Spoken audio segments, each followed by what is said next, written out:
I'm on the tube, and we're live on YouTube.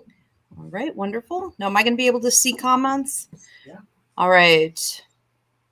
So we're going to switch screens. So welcome everybody on TikTok. If you guys could please give me a thumbs up.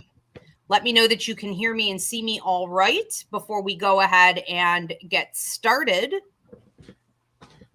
And the same thing here on YouTube. Okay, thank you so much. That's much better. All right, so we're going to give this a second for a few people to tune in here on TikTok and on YouTube. If you're on TikTok and you're having any trouble hearing me, seeing me, there are technological issues, TikTok will tend to TikTok. Go over to YouTube at Ask Ivy. Instead, you're going to get better audio, better visuals, and you may have better discussion in the chat section as well. We'll see.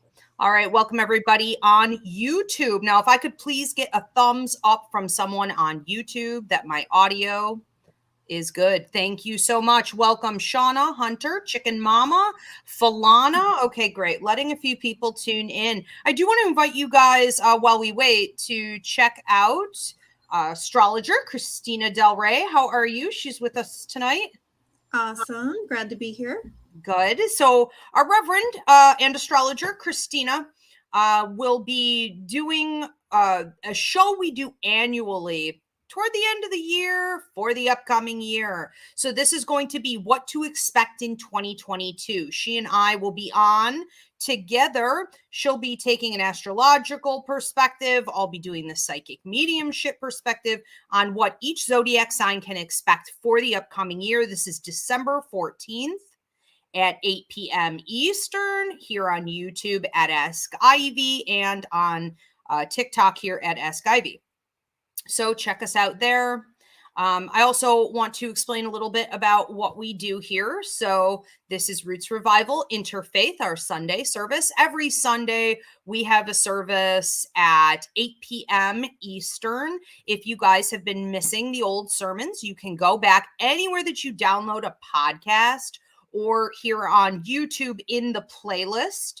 You can watch the old sermons. We believe in the triad of truth, let's say. So that's astrology, numerology, and intuitive intelligence. We believe that if you follow astrology, numerology, and your intuition, you're going to tap into universal truths. You're going to be able to live your life truly on the path that you were meant to be on, fulfill your life contract, heal yourself, and ultimately be able to go out there and heal others. So that's what we focus on here at Roots Revival Interfaith. And we just want to welcome everyone at this time as we have more people tuning in. I also want to let you guys know we're an interactive church. So I want to invite you to post your questions or comments on today's sermon. We do try to get to everybody. Donations are always appreciated. And at this time, you're going to want to start to post your prayer and healing requests. We're going to get to those a little bit later. All right. I think I'm coming down with something. Let's grin and bear it. So welcome, everyone. I am your pastor, Ivy Rivera, psychic medium. I am here with our Reverend and astrologer, Christina Del Rey. We are Roots Revival Interfaith, and today's sermon topic is on panicking. So today's title is Don't Panic. Now, what I want to do here today is to break down the three most common areas that I see my students, my clients, even myself, just most people in society panicking on a regular basis. I want to talk about the damage that it does and what you should really be focusing on instead to stop feeding it. Now, when we're panicking, we have to stop and understand that, yes, it's a natural reaction, but it's a natural reaction to pressure being put upon us. And if we stop and we're more mindful, we actively seek to ask the question, where is this pressure coming from? We're going to be more equipped to fight against it or to let it pass right on by. Without doing that, you can get caught up in the cycle of panic and pressure and find that you're spiraling out of control. When we panic or we have an anxiety attack, when we're incredibly nervous or uptight about something, worried about something, it negates prayer. It negates manifestation. It negates healthy law of attraction. And it cuts us off from the right side of our brain, which is the intuitive side. This is where spirit's trying to send you solutions and healing and messages. This is the right side of the brain where you're able to tap into what was biblically known as right brain thinking. This is where you're able to tap into your higher mind, your third eye, your clairvoyance, your psychic ability, which everybody has. Okay, that's a fact. But when you become excessively logical and left brain due to worry and panic, you can't hear any of that. All you can hear are the troublesome thoughts that you're having, and your feelings are going to overwhelm you until you are in that state of frantic energy that can feel a lot like a hamster on a wheel or like you're on a Ferris wheel. You can't get off. And it's actually really, really scary. Okay. So it's important to remember that panicking, while it's natural, it is unproductive and it is against universal law. So what I mean by that is that when we feed that type of negativity, we're not being mindful, we're out of control, we're going to get negative kickback from the universe. It's only going to make it worse. So we want to focus on positivity. We want to choose love over fear. We want to choose our faith over our anxiety. We want to stay rooted and grounded and centered as much as we can. This will help law of attraction to kick in and manifestation to work. And what we need, what we want, what we believe we have to have, if it is so, will be drawn to us instead of us repelling it, pushing it away. So it's hard to stay centered and rooted and grounded when you're in that state, but it's absolutely what's required. And it's the easiest thing that you can do to start turning law of attraction around again. So one of the indicators that you aren't being present in the moment is focusing too much on the past will cause a lot of problems like depression, heavy energy, exhaustion, sadness, feeling of being defeated, despair. Focusing too much on the future is going to cause nervousness, worry, anxiety. And it's really coming from a place of ego, which is about fear and control. When you're centered, rooted, grounded in the present moment, you're really just feeling okay. You're in the flow. And even if things aren't perfect, you're in a place of acceptance. And that's what all of this is really going to come down to. In being mindful, being comfortable with the discomfort, you're reaching a place of acknowledgement and acceptance of your reality instead of fighting against it and trying to make it be something other than what it is. And that is the smartest thing that you could do. Okay. Allow the universe to start working it out for you. I do want to put in a couple of the old sermons and free mini classes we have here on YouTube at Ask Ivy. So Paul, Reverend Paul, if you could please put in the comment section here, love versus fear. Go back and watch that. That'll help give you some tools. Okay. Intuition versus emotion. Another one is logic versus intuition. And the other one is how to check your ego. Okay, all of those sermons, all of those classes will help to give you tools that you can apply on a daily basis to this problem. Most common areas that I see others suffer in with panic, okay, the number one area is with money. And it's the crippling effects of fearing that you're going to lose what you have or that you're not going to have enough to pay the bills. If you are in some type of a deficit, it's almost feeling like you have to climb out of a hole. like you're in a tunnel with no light. And here in America, especially, the anxiety is off the charts. We are threatened constantly with homelessness. I have been seeing more and more people from around the world come out with videos on how they grew up in other countries that were considered third world.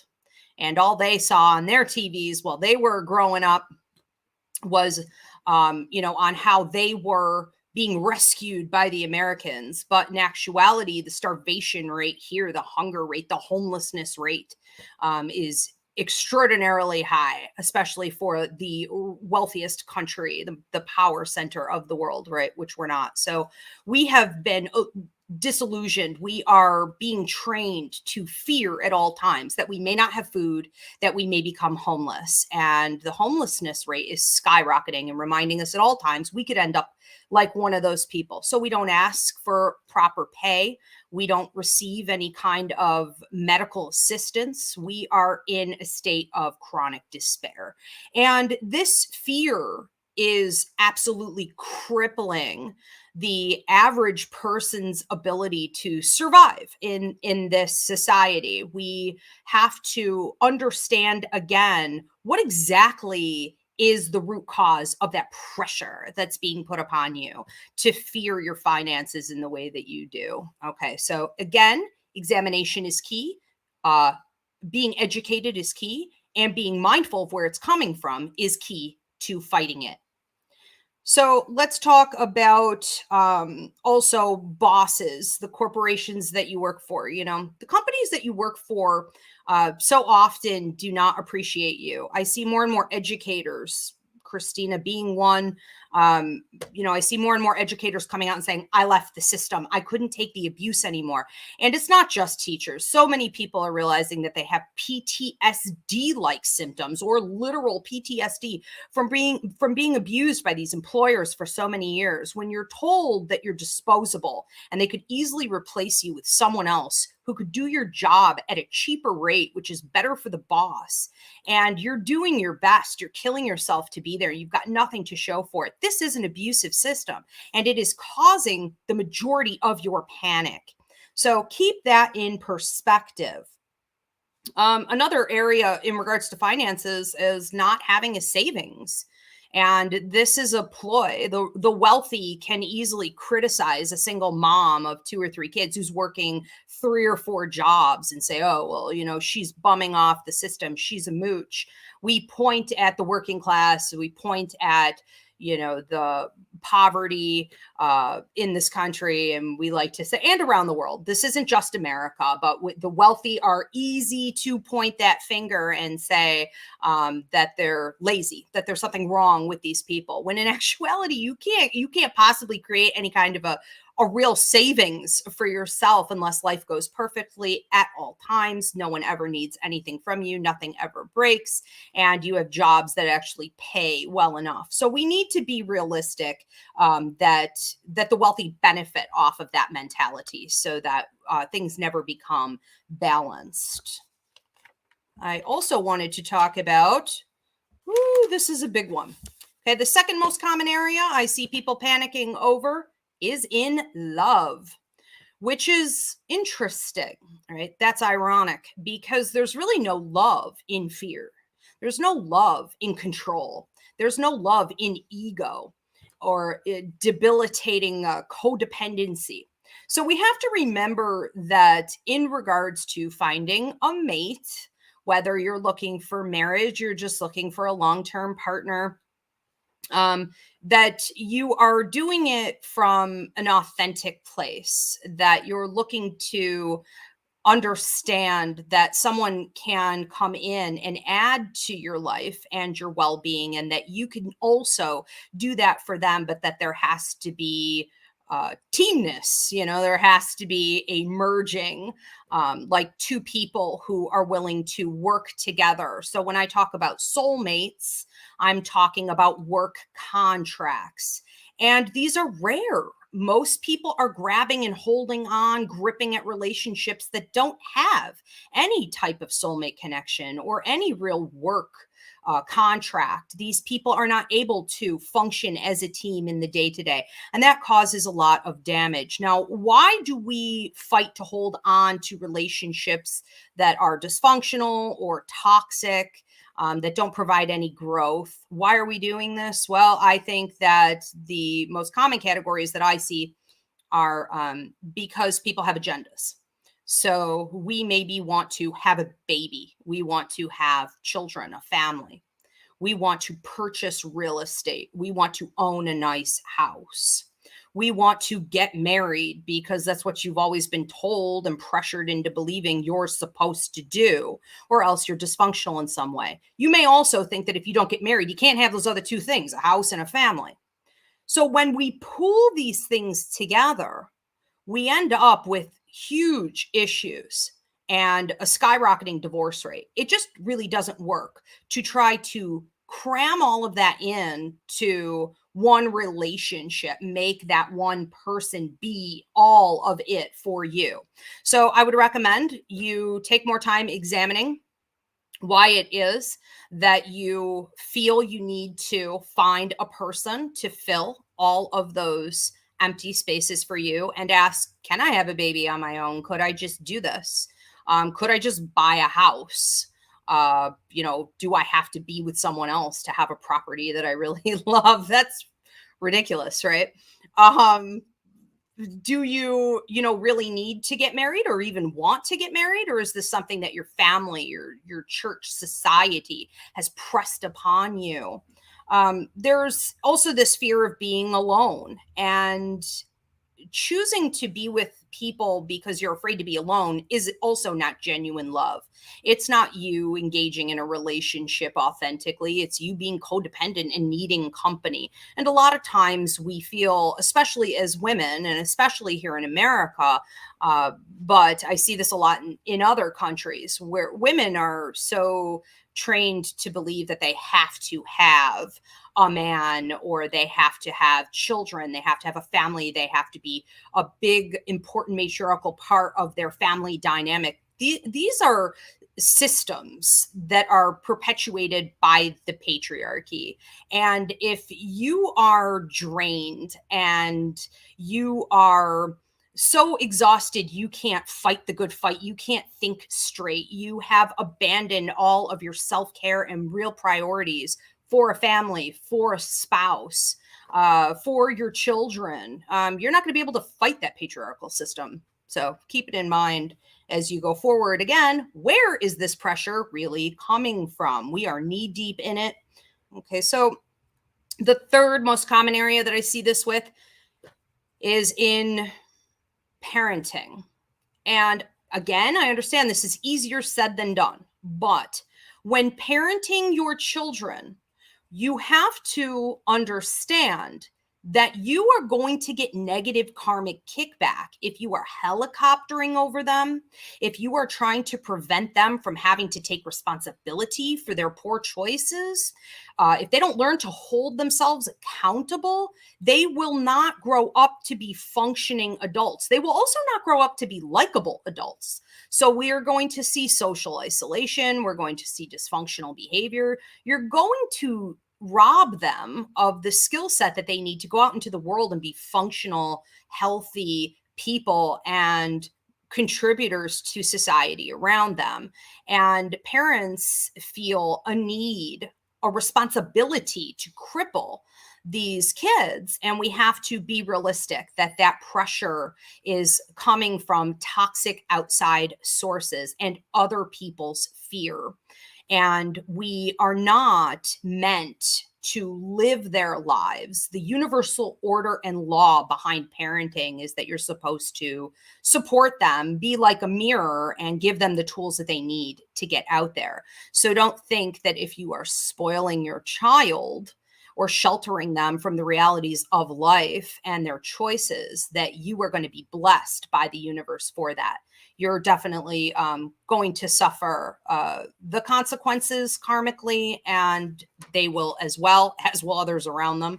And we're going to feel that in different areas of your life where you feel like health is deteriorating, your mental stability is deteriorating, you're very emotional, having a lot of meltdowns all the time, you feel basically out of control, and your relationships, other prosperity systems are either completely stagnant or they've really disappeared and dried up. Okay, so let's keep in mind how we are behaving in that area as well. I want to switch over here to our Reverend and astrologer, Christina Del Rey. She's going to take over this sermon. I do want to remind you guys, in case you weren't here in the beginning, we're an interactive church, so I encourage you to post your questions or comments on today's sermon. We do try to get to everyone. Donations are appreciated, and we want you to post your prayer and healing requests now. We'll be getting to them a little bit later. Reverend Christina. Okay, so don't want to brag or anything, but kind of an expert at panic.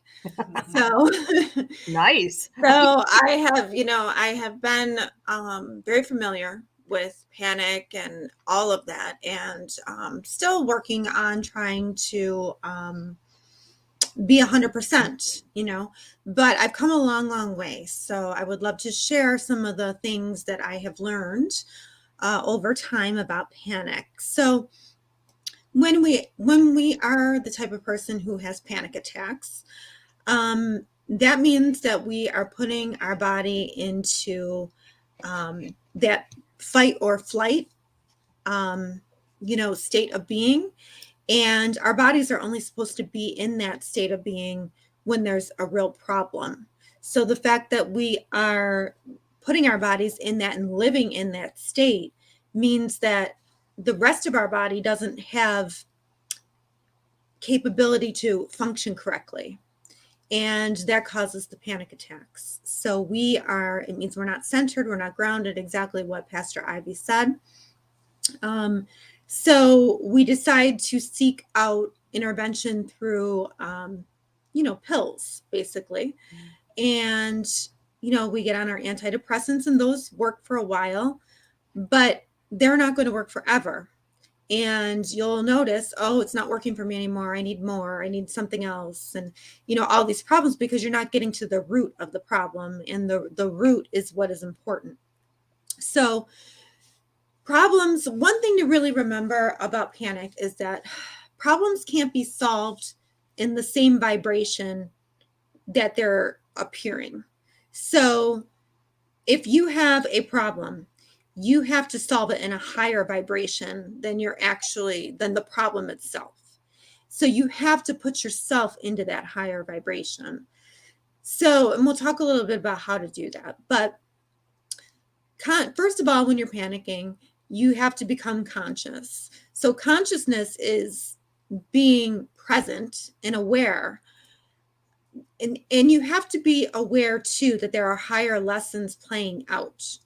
You have to be ready to let go of what isn't for you. And instead of trying to control, you need to give up control. And this is where people have the hardest time, because we think we're in control when we're really not. So we have to really get back in America, at least, we have to get back to instincts and intuition combined with consciousness. So if you take your instincts and you take consciousness and you have both of those, they become your intuition, because, instincts by themselves, that could lead you down the wrong road too. But if you have consciousness coupled with that, then you're going to know the right thing to do, what feels right. And to be conscious, you have to be present in the moment. And you have to do this. This can't just be when you in a panic moment. It has to be several times throughout the day. I think about, when I think about people who are not present, they're often in their mind. And if you feel like, I always think of like a balloon, like way out. If your mind is way out here and it's not here, then, you have a problem, and you're not living correctly. You're not present in the present moment. So what you are feeling too, and emotions are basically records of the past. So what happens is every time we feel the emotion of the past event, we're reliving the event, and our body doesn't know the difference between the past and the present. So the body just keeps experiencing it over and over again, and that stress, and that eventually will lead to the shutdown of other, problems in the body. So your job is to trust the universe.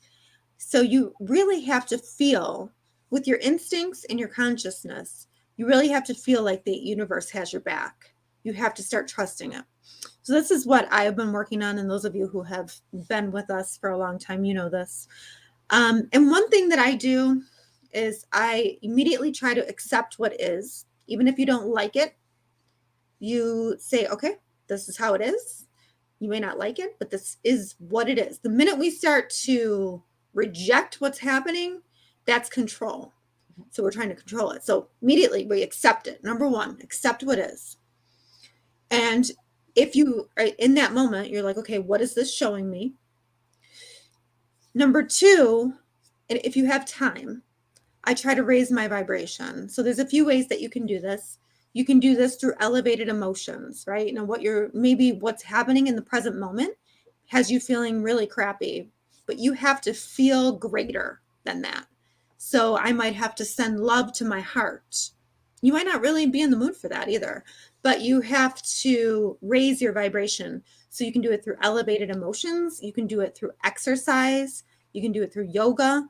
You can do it through breath work and meditation. Or if you are very in tune with your body like I am, you can do it through the elevated emotions, sending them to your heart, sending breath to your, releasing the negative vibrations and pulling them up higher. Now, you're going to have to do that either after you take an action or before you take an action. But the next thing you have to do is take an action. So, not responding is still an action. So if there's something that needs to be done, then you do that. And then you surrender it because you don't have control anyway. You did what you could, you controlled what you could, and then you have to surrender it. So you're doing your best, you're surrendering the rest. So, and I try to remember to trust my instincts, understand that divine timing has to be there too. Just because I want, whatever it is, doesn't mean it's going to happen at that particular moment for me. So I have to trust divine timing. So that's part of the surrender part. And if you notice, none of that has anything to do with control, because everybody's always trying to control. And none of those things are really controlling. You are in your body, present moment, you're accepting what is, you're raising your vibration, you're taking an action, and then you're surrendering. Honestly, I have tried many tactics. What works for me is raising my vibration. You can do that through foods that you eat too. If you're eating really poorly and you're not exercising, those are two things that, can lower your vibration as well.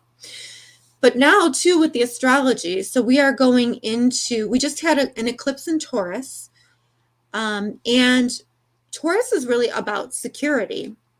So I think this is a great opportunity astrologically to find security from within. I used to look to men in my relationship as security. Well, as long as they're there, I'll have a house, or as long as they're there, I will, I'll be okay because they are there. And, that just, basically that failed. So now I know that I have to look at myself for security.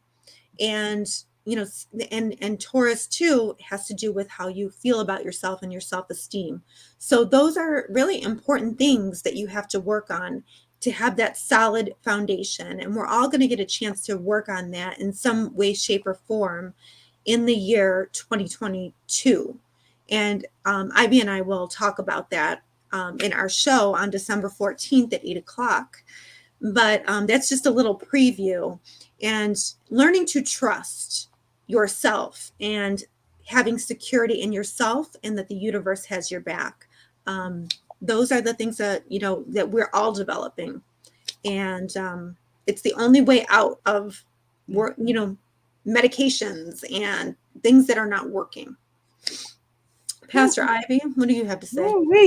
That last statement right there, that is the only way out. That is the only way out, people. You feel like you're in a tunnel, you feel like you're in a maze, you feel like you're on a hamster wheel, you're taking meds, you have a avoidant or escapist tendencies, even if it's just something and you're like, oh well, it's just, it's mom juice, it's tons of wine, you've developed habits.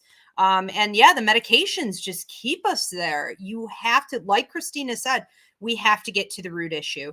And until we can work through it, we're going to stay stuck. I have a couple things to say on that.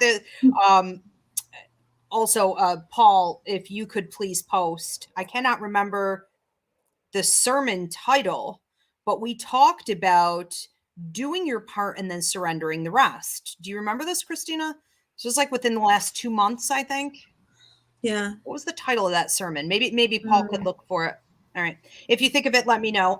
But again, if you guys are here on YouTube at Ask Ivy, you go up into the Roots Revival playlist or anywhere you can, download a podcast. We have quite a few up there so far too. But you can go find it. That is so important. Doing your part and letting it go. We want to have answers. And we want to have answers yesterday. And that's not how life is going to go. So give it up, understand the universal law and the system here, and abide by it, work within it. The eclipse was the 19th. Yes. I think it was Friday, right? Was that the 19th? I think it was. So you said that we just went through an eclipse that is showing us, did you say how to be accountable and how to focus more on our own responsibilities, not rely on other people and situations? Yeah, it's really like Taurus has to do with security and self-esteem. So it's really some of it, like, and this eclipse is kicking off an 18-month cycle of eclipses. Okay. So it's really going to be something that's visited over and over again. And it's going to be, it has to really do with security coming from within and trusting, and your self-worth as well too. So it's going to be it goes between Scorpio and Taurus. So it's going to be this is the next phase that we're all going into, but we really do have to empower ourselves. We cannot rely on others. We have to really be more self-sufficient when it comes to our mental health. How we deal with things on a daily basis. We can't look to others for something that we should be looking to ourselves for. Right. And so 18 months of that lesson astrologically, I think this could be really interesting times. I think there's an increase too in women who are saying, oh, I found this wonderful husband. He wants me to just stay home and he's taking care of all the bills and, wants to have a family. Be very careful, ladies, because if you have no income and he decides he doesn't want to do that anymore, or he has some true colors that haven't come out, you're going to find that you can't even support your own children. And I don't know how you're going to keep custody of them in court. There are a million things that could go wrong with a scenario like that. We don't want to start falling back into old school entrapment systems that were designed for the enslavement of women. And I'm seeing an increase in this. And I think this is one of the things we'll be looking at, even more so in 2022. I will also say I put out a spirit message this week, and it was spirit saying this week, you need to confront the reality that you are being overpowered and disabled by your fear of money and your boss and not having enough.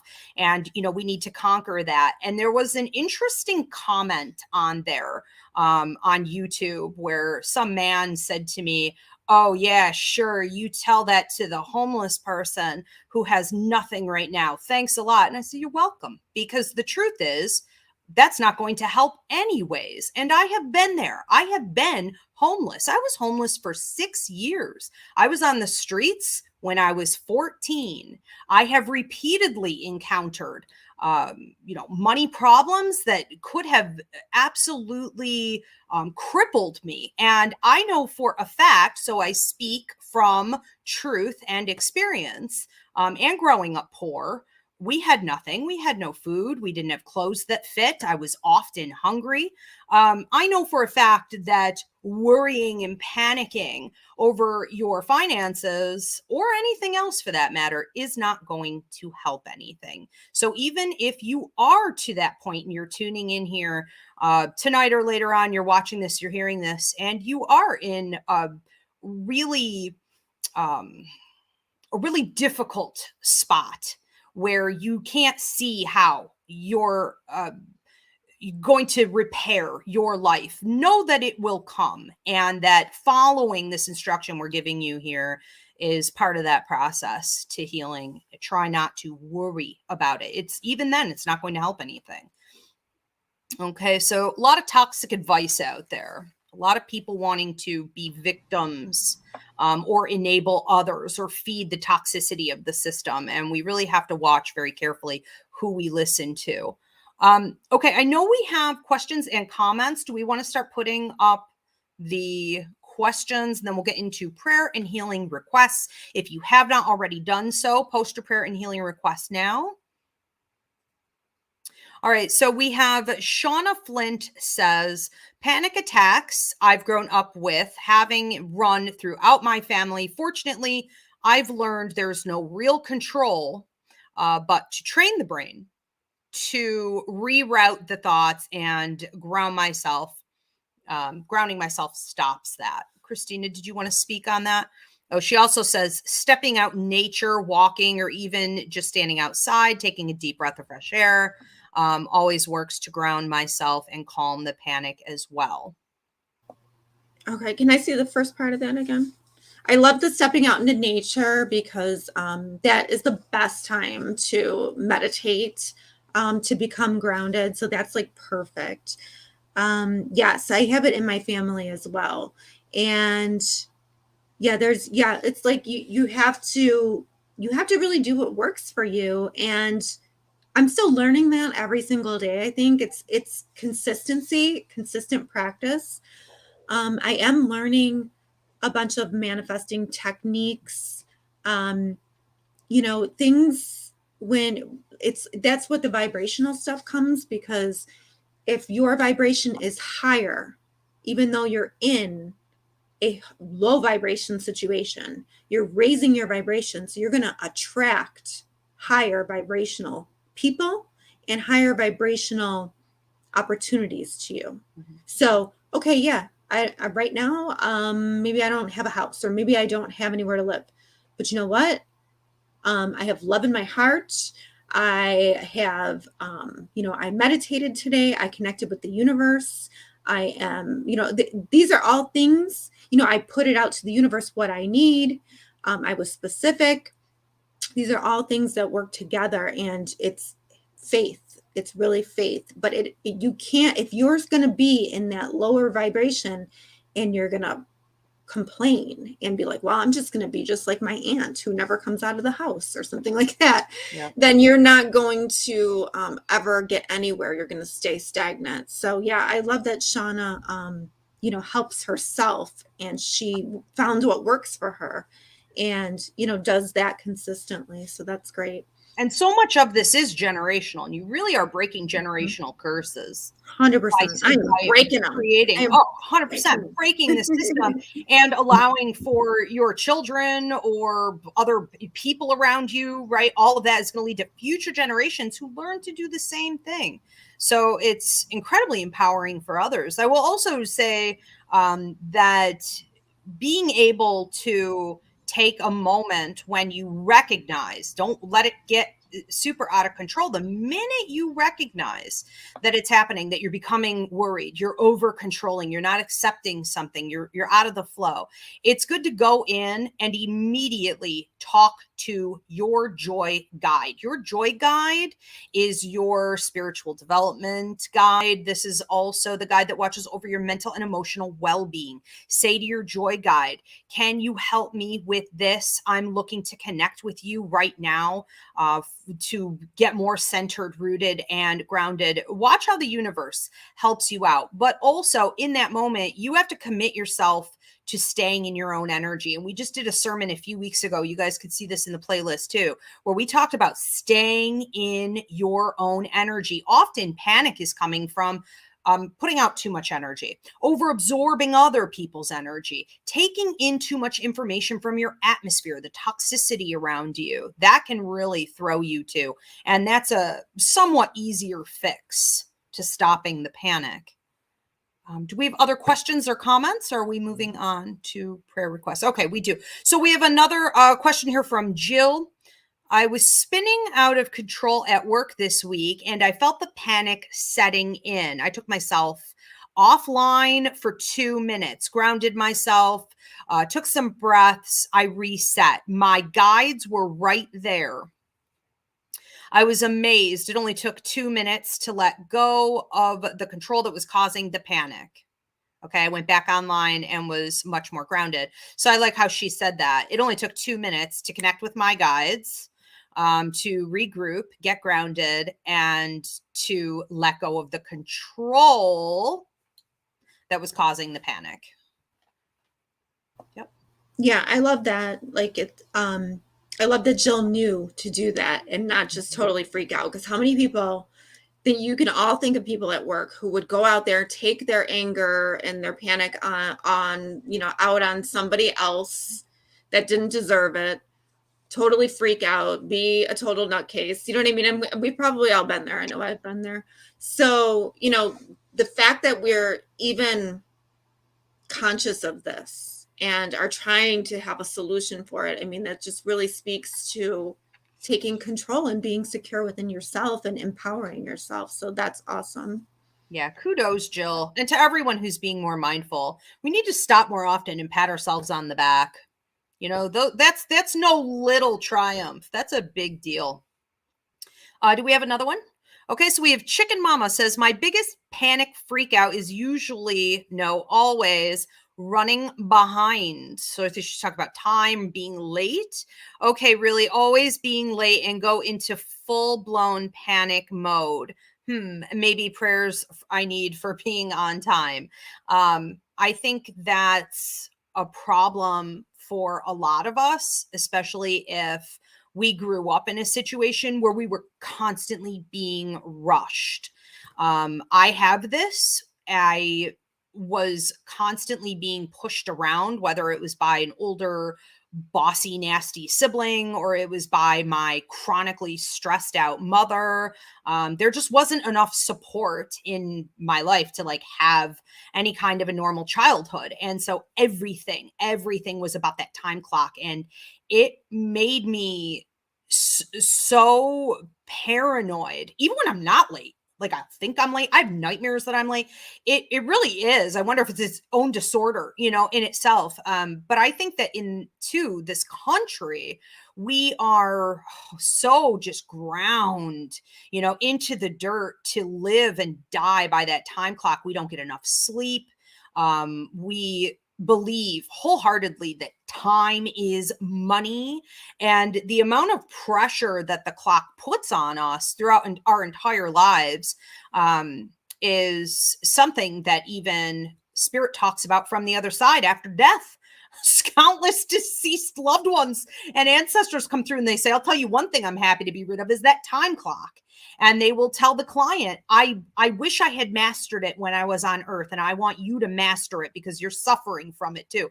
And again, a lot of that's generational, but we have to master the clock. We have to find ways that we can feel more comfortable with the reality of being on earth and needing to use time, and to understand, again, the triggers around us are that society is crushing us with the pressure of it, try to be more prepared ahead of time. I will make sure that I am the day of not pumping my gas. I am not picking out the outfit because that never goes well. I'm not allowing for a backup of work that I have to do to come right before I have to like go, live with a show, or I have to do an event. I have to do something important because I know I want to be focused. I don't want to be, I don't want to have my attention torn in another direction. There are a million things that you can do to kind of work with it more and prepare yourself so you're not getting as bullied. But ultimately, I think it's really dissecting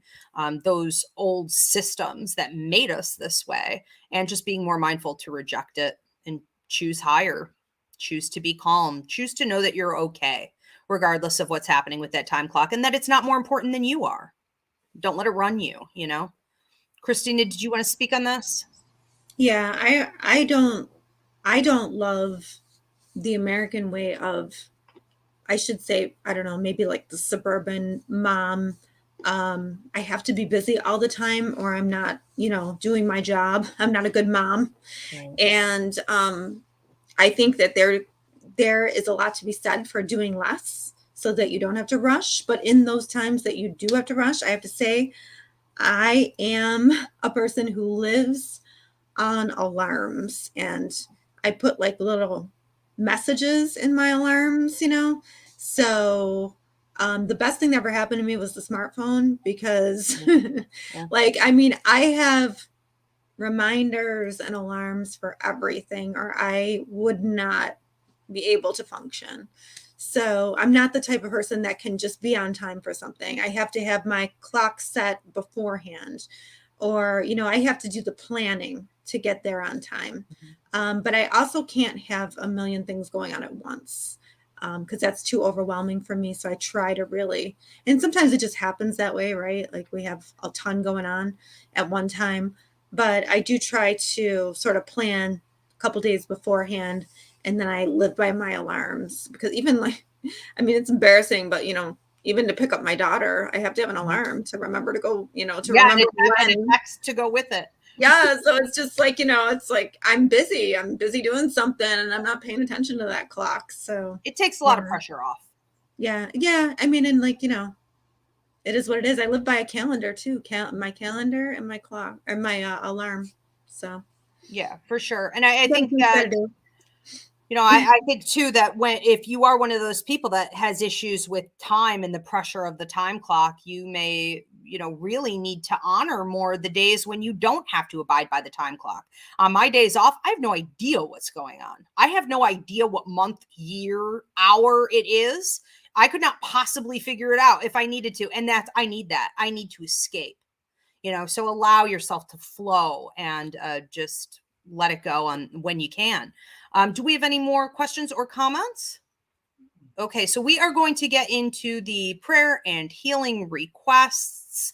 I do ask that everybody please join in, pray for, support each other, manifest for each other at this time.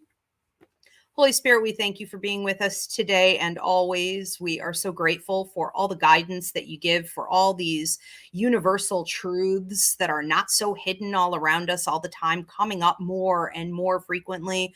We thank you for the awakening that's been going on the past couple years and how many more people are coming to join in with these discussions. And we pray over everybody today and for those tuning in later on that they can reach a better connection with you, have more faith and less ego going forward. Okay, what is the first prayer request here? We are going to pray over Chicken Mama, prayer request for the Reverends Paul, Danny, that all of us stay healthy, especially Ivy. You do so much nonstop. Maybe your body is saying, take a break. Isn't that what you tell us? Yes, I just took the last 3 days off. Thank you for your concern. But yes, I practice what I preach. I would never not take good care of myself. Thank you. But yes, prayers over all of us reverends who work so much, and prayers over Chicken Mama for continued health and protection. From Sydney, prayer that I find reliable transportation to and from work this winter. Okay. Prayers over Sydney that the transportation needs are supplied to her in a timely manner, and that she can also use this opportunity to be worry-free and come from a place of faith, and that she can master that lesson through this experience that the universe is providing her with. Prayers over Sunflower, Peace Girl, that she finds healing in her body. Okay, prayers for that healing and continued support. Your future ex-wifey needs a prayer for continued healing of her PTSD and to be more mindful of where her emotions are coming from. Yes, please help her to see more clearly the root issues, the triggers, and to embrace the tools that the universe is offering her. Prayers over Strawberry. I have COVID. After being vaccinated, please pray for my healing. Absolutely. Prayers for her healing and continued protection, as well as the protection of those around her. Prayers for Yvonne. Can you pray for me? I'm struggling and so exhausted. I'm losing my hair. Also, prayers over Yvonne's state of mind and inner peace, and a calming of the physical reactions she's having to this stress. Please show her how and when to use the tools that the universe is supplying her with, and protect her going forward. Prayers for Jill over her parents who had carbon monoxide poisoning this week. Oh my gosh. Okay, so prayers over Jill's parents, that this gets cleansed from their system, that they recover fully, and for their continued health and protection.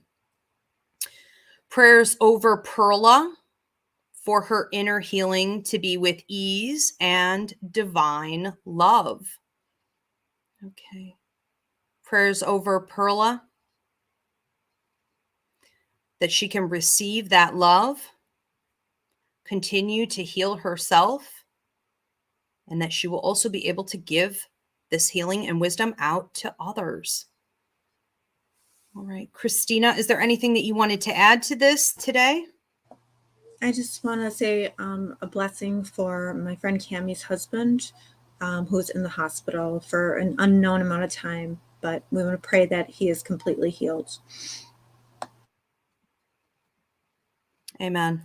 And I just want to say a special prayer over everyone who is suffering, especially from the financial distress that we spoke of earlier, typical to see, but also those that have been bold enough to leave their toxic jobs and to start a new and better life for themselves. I just pray that they are able to take advantage of the opportunities the universe is supporting them with, that they can see clearly what they should be doing, live more truthfully on their life path, and set a great example for future generations, all of us going forward, to live healthier, more balanced lives, especially in regards to our resources.